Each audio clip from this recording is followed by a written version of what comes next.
Hey guys, so we have the Dragon Ball Heroes collab information for Dokkan here.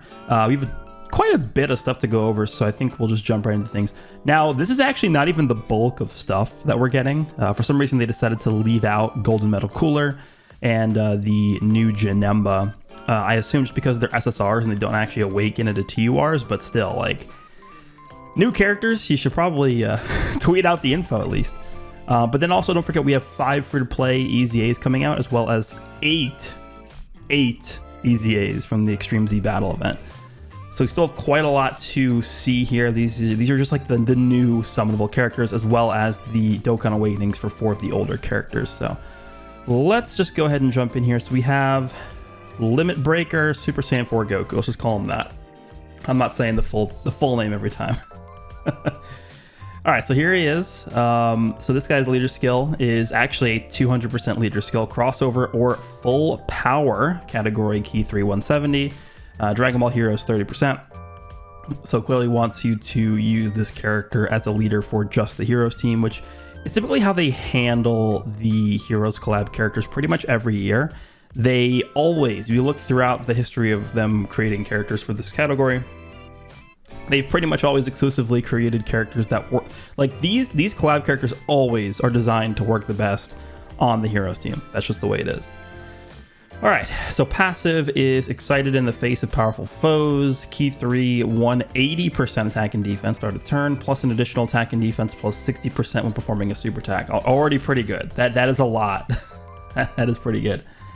All right, then he gets an additional 80% attack and damage reduction by 30% when all allies attacking in the same turn are superclass, full power, or Dragon Ball Heroes characters. Yeah, I'm not surprised by that, because that's typically what we see. Again, they tailor these characters to be better with the Dragon Ball Heroes team. Full power, I don't really know of a situation where you're really going to be wanting to run like a full power setup. The team has always just been not the best because they haven't really had ever a good leader for that team. Superclass allies, defense plus 40% when there is an ally whose name includes Vegeta attacking in the same turn. That's actually pretty good, 40% defense for the whole rotation. Then he gets an additional attack and defense plus 40% and performs a critical hit starting from the turn in which the character receives the 7th attack in battle. So guaranteed crits. What typing is this guy? He is int. Alrighty. And then his super attack effect is 30% attack and defense raised for 1 turn and immense damage. Okay, so that's you know, pretty basic super attack effect, but it's still effective. So let me just see here. So 180% start of turn. He's getting 80%. Assuming you have I'm just gonna assume you have the full conditions active for the full passive to be active. He's starting with 180, 80, and then 40. So he's basically starting the turn with 300% attack, and then he's going to be getting the extra 60% attack on super attack. Plus he's getting the 30% raise from the super attack effect. Defensively, he's starting at 180, 220, 260. So start of turn 260, again, assuming full passive, and then he's getting the 60% extra from the super attack effect via the passive, and then the actual super attack effect 30%. So that seems like he'll be pretty decent. Now, link-wise, he has Saiyan Warrior Race, Super Saiyan, Experienced Fighters, Prepare for Battle, Kamehameha, Saiyan Roar, and Fierce Battle. All right, so I think most people are looking forward to how good these Super Saiyan 4 Limit Breaker cards are, just because they want to use them next to the 7th year anniversary Super Saiyan 4 Gogeta, for obvious reasons. So what links do they share? Super Saiyan, Kamehameha, Saiyan Roar, and Fierce Battle, I guess, right? So 4 out of 7. Because the LR Gogeta doesn't have Prepare for Battle, doesn't have Experienced Fighters, doesn't have Saiyan Warrior Race. That's not bad. 4 for 7? That's not bad. The only, I guess, issue with this team, if you want to run the Super Saiyan 4 Goku and Vegeta next to the LR Gogeta, is the team situation. Because on the teams that you're running, right, you can't run this guy's leader skill. Because obviously the LR Gogeta doesn't fit on full power, doesn't fit on crossover, and then Gogeta's leader skill, which is Fused Fighter / GT Heroes, this Goku doesn't fit on that, right? So I think what you're probably gonna have to do is you're probably gonna be running these 2 units together, unlike the Gods team, because obviously Power Beyond Super Saiyan, they both fall into that.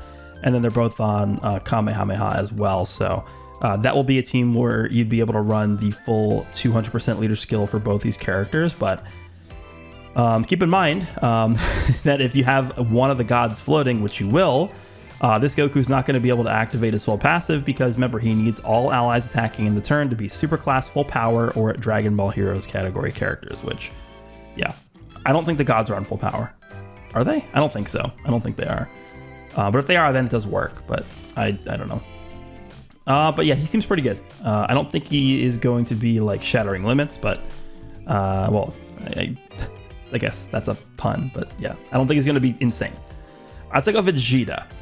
So Vegeta is leading crossover Giant 8 Power Dragon Ball Heroes. So basically Giant 8 Power instead of full power that Goku led.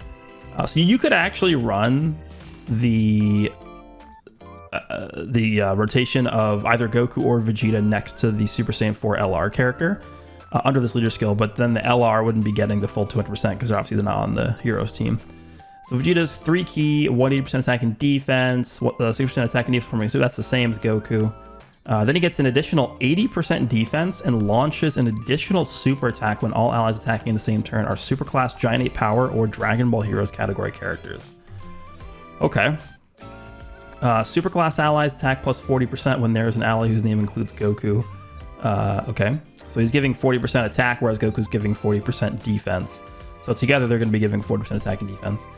Plus an additional attack and defense 40%. Attacks guaranteed to hit and disables enemy's guard, starting from the turn in which the character performs the 5th super attack.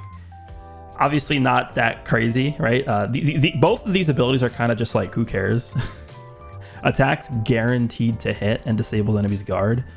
The guaranteed to hit thing is like, I guess, you know, you'll never know if it actually helps you or not because you wouldn't know if the attack would have otherwise have been dodged. But I guess it is nice knowing that you're not going to get dodged. Disabling enemy guard is pretty much useless though.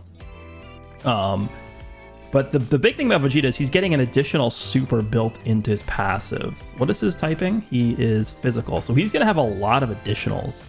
I imagine you'll be seeing this guy supering 3 times in the turn pretty frequently. And I imagine he has the same super attack effect, attack and defense by 30%. Yeah, for 1 turn. Okay, he seems pretty good. Obviously, I think Goku, the damage reduction that Goku has is going to be a lot more valuable, I think, when it comes to being able to actually withstand these hits from like the hardest bosses in the game. But this extra attack is obviously going to help Vegeta out as well because of the extra 30% defense he's getting and just the damage that he's going to be able to do as well. But Goku also does have access to the guaranteed crit, so I think I probably prefer Goku a little better, but the extra additional attack guaranteed is very strong.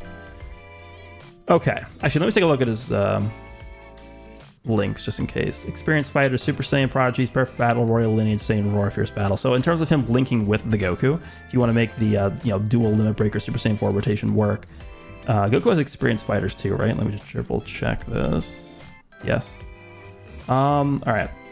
So Experienced Fighters 1, Super Saiyan 2, Perfect Battle 3, Saiyan Roar 4, Fierce Battle 5. So everything except for Prodigies and Royal Lineage, they're sharing 5 out of 7, which is, again, pretty good. And they will be activating each other's passives as well, so that is very good. I imagine this rotation will actually be pretty solid. I'm looking forward to that. All right, so we have Hearts, the first ever Heroes character to have a voiced active skill. This guy also actually leads a 200% leader skill as well, so we have 3 200% leader skills. Dragon Ball Heroes or Time Travelers, category key plus 3, HP attack and defense 170, and then 30% to characters who also belong to crossover.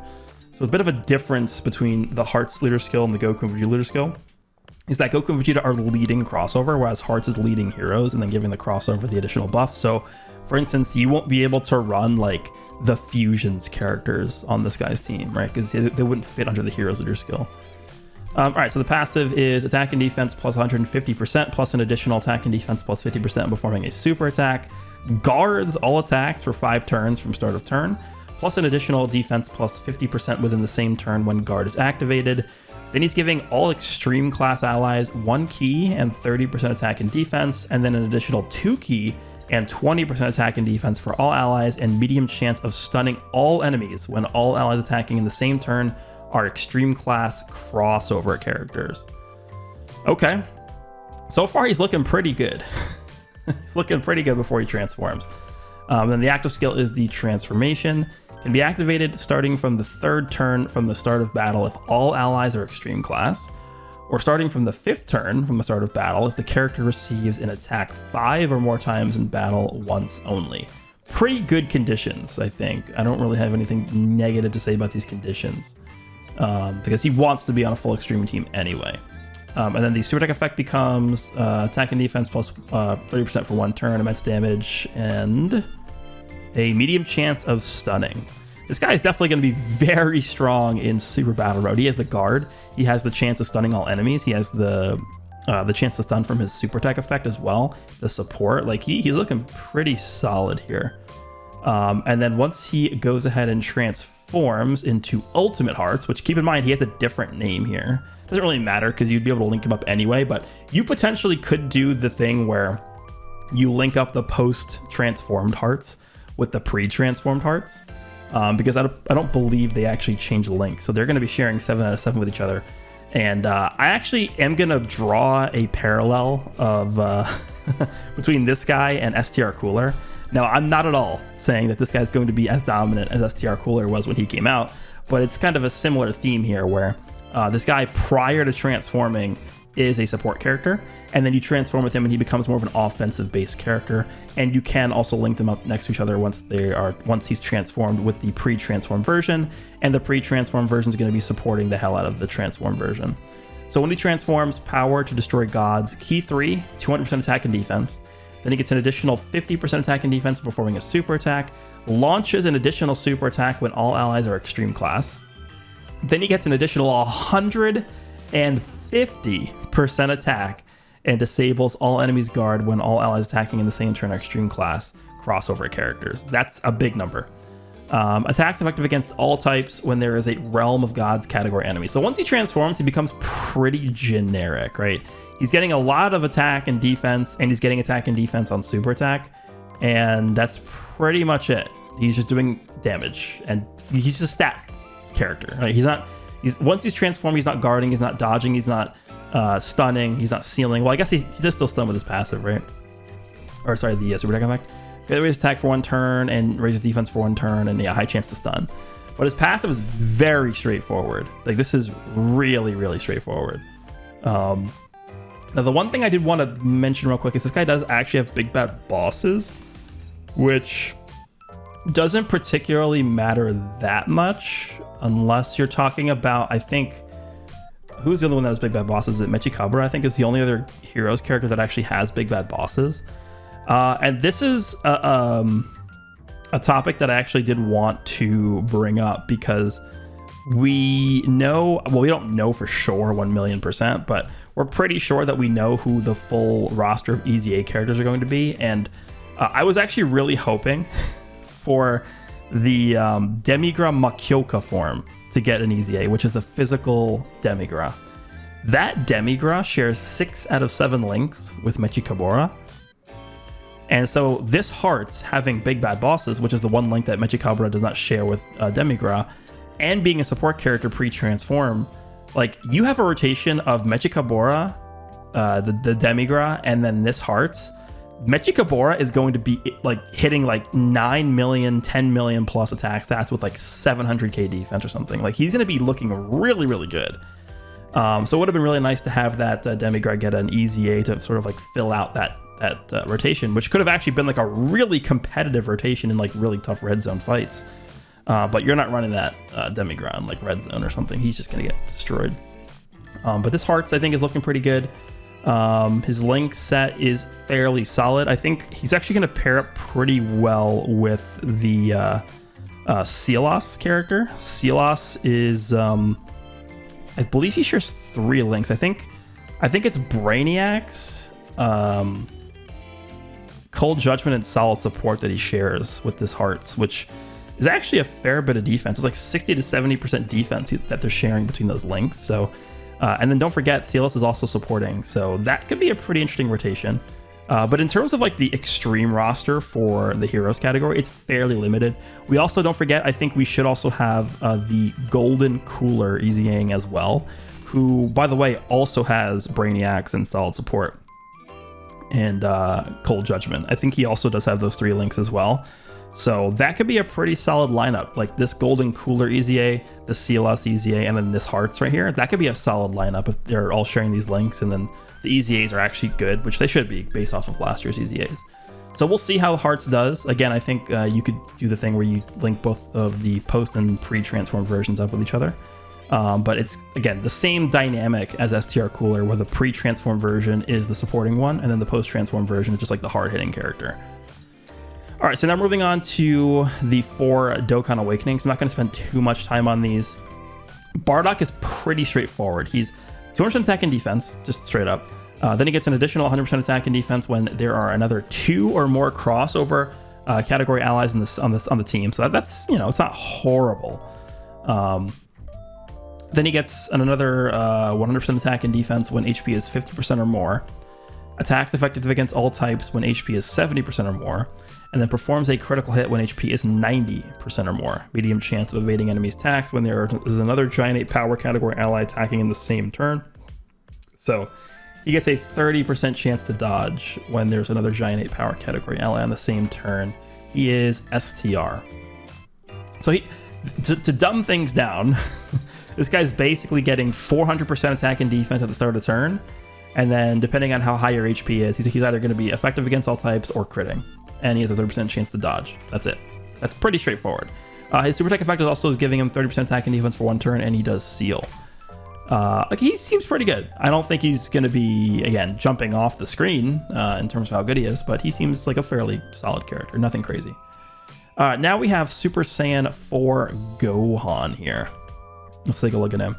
So we have the passive 200% attack and defense at the start of turn. Reduces damage received by 50% when there are another 2 or more Giant 8 power category allies on the team. That's pretty, I mean, so seeing that, what that's telling me is you're not going to run this character on the team without that, right? Like, what this character is bringing to the table is that effect right there. Pretty much an unconditional 50% damage reduction as long as your team is built correctly.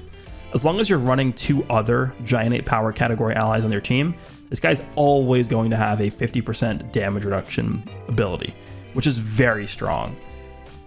All right, so then he gets an additional defense plus 50% and a high chance of stunning the attacked enemy when performing a super attack. So he wants to be attacking before he gets hit, which I guess he's probably going to be okay defensively before he gets it, just because of the 50% damage reduction built in. Then he gets an additional attack plus 100% when there is another crossover category ally attacking in the same turn. And he is also getting 30% attack and defense on super attack effect and massively lowering defense.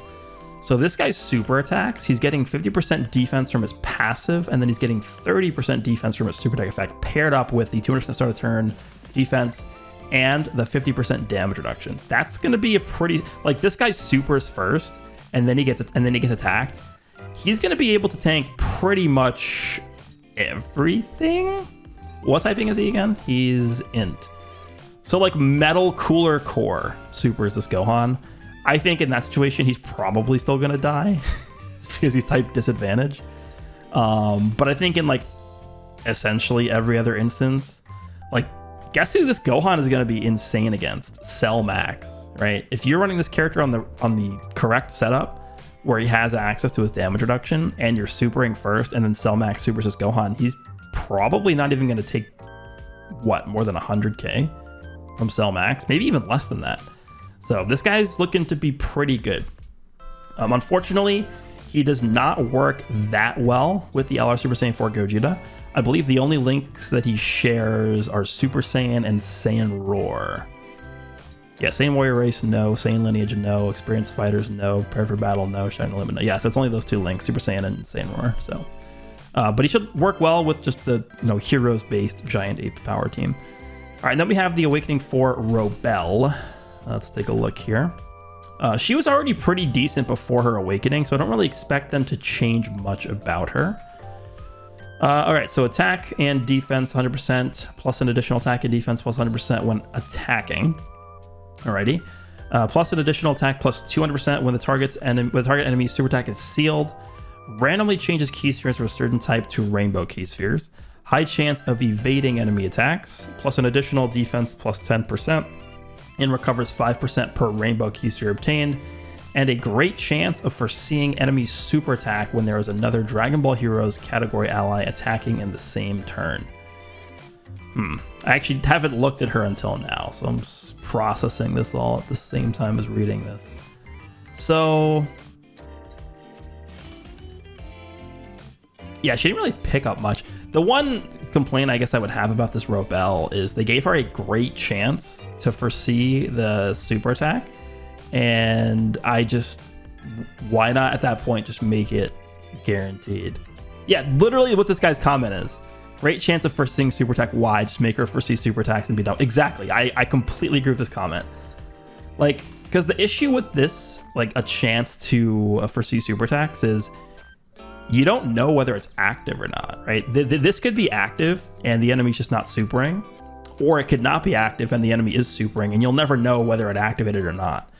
So that's sort of the big downside to having these chances to foresee a super attack. If I was going to make one change to this character, it would just be to make that a guaranteed scouter. This character is literally just a worse version of of Chilai, it looks like to me. But obviously Robel is going to be doing way more damage, right? She's orb changing, she's foreseeing super attacks, she's dodging, but she has a less chance to foresee super attacks and she has a less chance to dodge. That's really the only thing. I mean, I guess she's getting she's healing, right? Per rainbow. I mean, Chilai also heals, and then she's getting extra defense. But for sure, Robel will do more damage than Chilai because she actually has attack in her passive. But I think for the type of character this is, I think I would just prefer if they, went down the path of making her more Chilai-esque, where they're focusing more on the utility and defense as opposed to even giving her any damage at all. All right, and last but not least, we have the Brainwashed Supreme Kai of Time, the Awakening. All right, so we have a rare chance of stunning all enemies. What is that, 10% or something? Like, rare chance is very low. It's not really gonna happen too often. Key plus 2 and attack and defense plus 100%, plus an additional attack and defense plus 100% when performing a super attack. So pretty much the same thing as Robel. Plus an additional attack plus 100% when the target enemy is in attack down status. Additional attack plus 100% when the enemy is in defense down status. Additional attack plus 100% when the enemy is in sealed status. Then an additional 100% attack when the enemy is stunned. Seals the attacked enemy's super attacks for 2 turns, and medium chance of stunning all enemies when there is another crossover category ally attacking in the same turn. So very obviously this is a Super Battle Road character. You're not really going to be using this character ever in Red Zone. But the interesting thing about this character is she actually has 2 separate chances to stun all enemies. She has the very hard to get rare chance. When they say rare chance, they mean rare chance. It is very rare. It's like, again, I think it's like 10. So it's either 10 or 15%. It's not very likely. But then she also, on top of that, has a medium chance, right? As long as you're running at least one other crossover category ally on the team, this is, you basically got a 30% chance, and then it's either a 10 or 15% chance to stun all enemies, and it's 2 separate rolls. That could be pretty good for Super Battle Road. And then obviously that would then trigger her stunned passive, so she's going to be getting an extra 100% attack at the start of turn. And then you're going to be able to just, whip out the massive attack stats this character's going to get. If she additionals, right? Because remember, she's sealing the attacked enemy. Then if she additional supers after that, she's going to have 2 instances of the buff active because they're going to be stunned and sealed. So this character can snowball pretty fast. That's what I'll say about her. This character can have really bad rotations, but she can also have rotations where she looks really, really good in Super Battle Road, right? So that's the kind of character she is. We'll see how she does. But don't forget that I think the Tech Supreme Kai of Time, the Power of Time Unleashed or whatever the tech one is, she is supposedly getting an EZA as part of the batch here, so they could potentially work together as a decent rotation depending on how she's built for the Super Battle Road. But that is what we have here for the Heroes characters. I think the batch looks pretty solid. I think if I was going to say which character I'm most excited for, it's probably going to be Hearts. Just because I want to see how well he works with Michikabura and like all the other extreme class heroes characters, because we don't really have that many. And then it's going to depend on like how Golden Cooler's EZA looks and how Silas's EZA looks. So that could be a solid, interesting little team there. It's very limited, but hopefully they can at least compete in Red Zone. So, and then obviously the Limit Breakers are going to be cool as well. We'll see how they work together as well, along with the 2 Super Saiyan 4 EZAs, or not EZAs, the Awakenings that we're getting for Gohan and Bardock. Gohan looks really good. Bardock's pretty generic, but he seems pretty good as well. Let me know down below what you guys think of the information. We still got a lot to get. All the EZA information. The Golden Metal Cooler and Janemba stuff is not out yet, so we should be getting, I think, the full download tomorrow, so we will see everything there. Hope you guys enjoyed. See you all in the next one.